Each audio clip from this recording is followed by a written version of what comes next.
What's up guys, Luke here with Luke's Points and Miles, and today I'm finally getting around to talking about the latest example of American Express moving towards a strategy that is consistently not jiving with us credit card optimizers.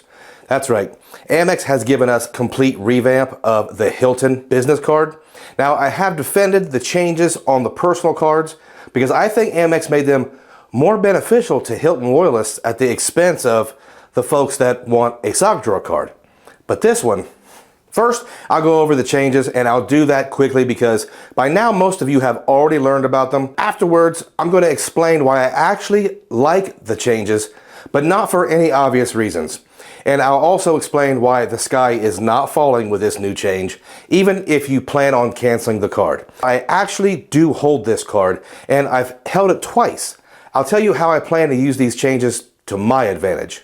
But first, for those of you who have gone through the year struggling to get approved for virtually everything because of poor credit, don't let this be another year. Takeoff Financial provides a complete, done-for-you credit restoration process that's specifically designed to transform your poor personal credit into an excellent credit report that will make you irresistible when it comes to getting approved for your dream house, a car, personal loan, or getting funding to launch a business. Not only does Takeoff Financial help clean your credit report of negative items like collections and late payments that would normally stay on your credit report for nearly a decade, but in the process you receive a dedicated team assigned to you to get you to that 700 plus credit score club. Within Takeoff Financial's program, you won't have to send out countless letters. You won't have to get on the phone with the credit bureaus for hours each day, and you won't have to fax over documents to the agencies just to get results. Takeoff Financial has a dedicated staff that takes care of everything required to get your credit report clean without you having to lift a finger. And if Takeoff Financial isn't able to remove any negative items from your credit report after 6 rounds with them, they offer a money-back guarantee.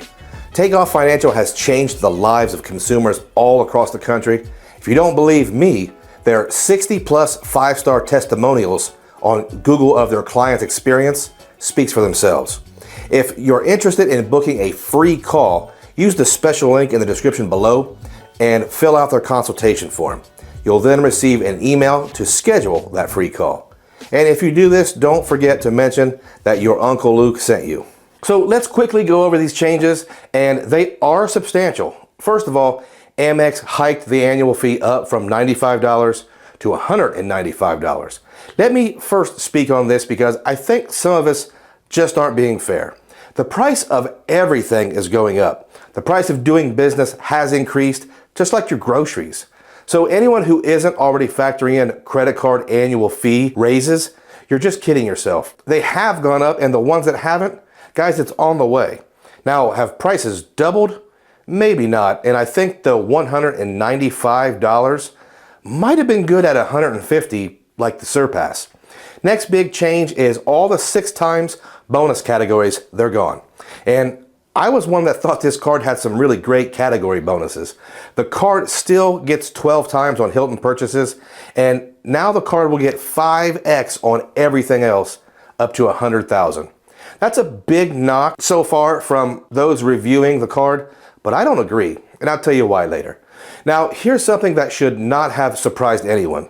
And if you haven't figured things out yet, American Express has been pretty open that they're going to charge you a hefty fee to hold their cards, and you'll need to sort it out with the credits they give you. That means the sock drawer days are basically over with Amex. Not sure why folks are really upset with that. Amex earns on swipe fees, so they need you out swiping. If you don't like it, go get you a 3 times dining card with Chase. These credits are probably going to be really annoying for some because they're broken up into $60 quarterly credits. I know you're thinking, I don't stay at Hilton's quarterly. We'll talk about a fix for that later as well. But that is $240 in credits for $195. And if you won't trade $240 at Hilton for $195, then we should probably be talking about why you're interested in a Hilton credit card. The card also gives you Hilton Gold status, which in my opinion is very underrated in the fact that it means this card is going to pay you every day you stay at Hilton's with a food and beverage credit. every single day. But you'll need to actually stay at Hilton's. Here is the kicker for almost all criticism of this card. Gone is the free night certificate at $15,000 spend in a calendar year. I am actually extremely skeptical on how many of the audience were actually interested in spending $15,000 on this card every single year. I'm thinking the outrage is not proportionate to the actual free nights that have been earned. Now, there are some details, like you can still earn towards that free night until June 30th, and I don't want to get into the weeds with that because I'm pretty sure by now most of you already looked into that. But now I want to talk about why this isn't the end of the world. First off, let's look at the minority of folks watching this channel that actually have the card, the ones that are using this as an actual business card. If you're using this card as a travel business card, then I don't think it's a bad choice. 5 times on all your business expenses, gold status, and the credits mitigate the fees. Am I trying to convince you that this version of the card is great? No, not at all. But if you wanted a simple earner, then 5x on everything really isn't that bad. Critics will say that the Hilton Honors point is only worth half a penny per point, and that makes this card a 2.5 cents per point earner. And in my opinion, that's still pretty tough to beat. Most of us Hilton folks know that we are actually getting 0.8 to 1 cents per point on a majority of our stays, especially when we're getting that 5th night free. A conservative estimate for me is 0.8 cents per point, and that would make this card 4 cents per point on everything when applied to Hilton stays. The counter is the Blue Business Plus earns 2 MR points, and somehow that equals 4 Hilton Honors points for no annual fee. Well, here on planet Earth, 4 doesn't equal 5, and free is great, but it might not be as good as $240 for $195, if you follow me. No knock on the Blue Business Plus. I have one, but I still think this Hilton Honors Business Card might make more sense for some as a business card. Now, let me tell you how this might even be beneficial, and I will just use my own personal situation as an example, because it's the easiest one for me to convey. I got this card a second time last July. I canceled it previously because the card wasn't worth the $95 to me.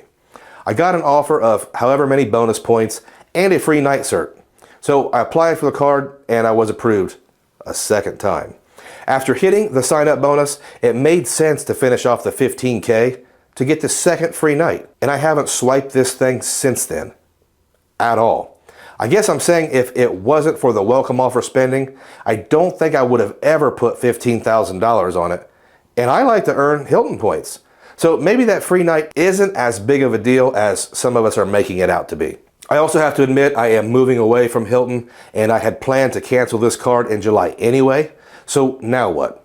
Well, as soon as this news hit, I went online and I purchased a Hilton gift card for $50 to complete a Hilton purchase for this first quarter, which will be over by the time this video goes out. However, on April 1st, today, I'll go online and I'll purchase another $50 Hilton gift card. I'll get a third in July, and I'll end up with $150 in Hilton gift cards that will be credited back as Hilton purchases before I ever see that $195 annual fee. When I go to cancel the card, will Amex offer me some type of retention bonus? No clue, but I'm not really interested in one anyway. Obviously, if it makes sense, I might keep the card around because I think it's easy for me to break even. But I want to free up an Amex slot, so changes or not, this card was getting axed in July anyway. So here's how I can sum it all up. First off, the new version isn't all that bad if you are actually using this as a business card. There is really not much to keep track of. Second, if you don't like the changes, Amex is going to give you a lot of credits to pay for Hilton's before you cancel. And third, let's keep it real. If you didn't already have this card from the last round of sign-up offers that included a free night, then you probably weren't going to get it anyway. And finally, very few of us preferred putting $15,000 spend on this card as opposed to the Surpass, which they changed and made even better. And that cert, it's still around. All right, guys, that's my take on the new changes to the Amex Hilton Business Card. And I want to remind you that if you don't like the way Amex is doing business, I suggest you take a look at other issuers, because this is not just a trend. This is the new business model. Some will reap crazy rewards from it, and some will go get the new popular thing. And that's why we're actually living in the golden age of credit card rewards. We all have amazing choices. That's it for me, guys. Make sure you check out my channel and keep up with my live streams every other Thursday. If you stayed around all the way to the end, I appreciate you, and I want to thank every single one of you.